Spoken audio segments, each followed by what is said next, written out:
एक बार की बात है, एक जंगल में एक बहुत प्यारा सा छोटा सा हिरनी रहती थी। वो बहुत चंचल थी। वो एक जगह ज्यादा दिन तक नहीं रहती थी।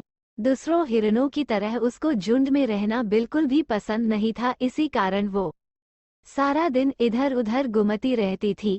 एक दिन वो हिरनी घूमते घूमते नदी किनारे आ पहुंची। उसने सोचा कि अब वो बहुत थक चुकी है, तो उसने सोचा कि अब वो थोड़ा पानी पीकर वही बड़ी किनारे आराम कर ले। तभी एक शिकारी से झाड़ियों के पीछे से झुककर उस हिरन को देख लिया। जैसे ही हिरनी ने शिकारी को देखा, वो बहुत बुरी तरह से डर गई थी। शिकारी को देखकर हिरनी वहां से भागना शुरू कर दी। कुछ दूर जाने के बाद हिरनी को एक मकई का पेड़ दिखा।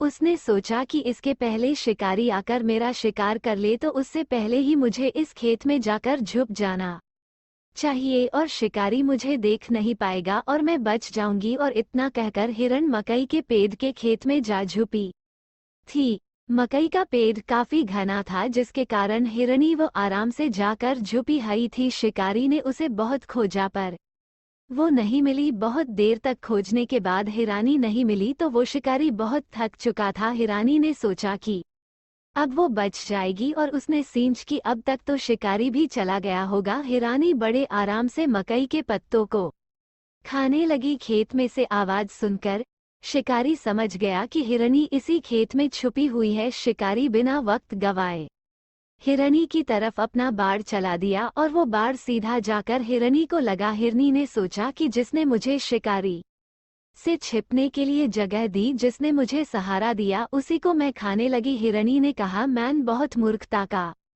काम किया है। इतना सोचते ही हिरनी तुरंत मर गई। जिसने हमारे लिए मुश्किल वक्त में साथ दिया है, हमें कभी भी उसको नुकसान नहीं पहुंचाना चाहिए।